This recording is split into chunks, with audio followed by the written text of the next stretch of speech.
Hey guys, in this video, I will show you how to change server in Cookie Run Kingdom. Alright, so let's begin with the video. So, I'll show you whether or not it's possible to change your server in Cookie Run Kingdom. Servers in this game can actually affect your gameplay experience. For example, you cannot add friends from a different server. You can easily check which server you're on when you open the game. It shows right at the start. Now, if you try to search for server-related options on their official support page, you'll notice there are no results showing up for changing servers.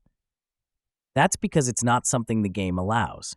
You only get to choose your server once, and that's at the time of creating your account.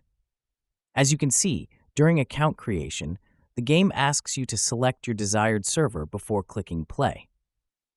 Once you're in the game, there's even a clear message on the screen saying that progress cannot be transferred to another server.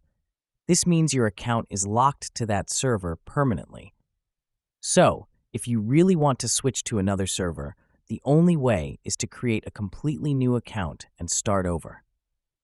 And that's how it works. So that's basically how you can change server in Cookie Run Kingdom. So that's all for this video. Consider subscribing if you find it helpful, and I'll catch you in the next one. Thanks.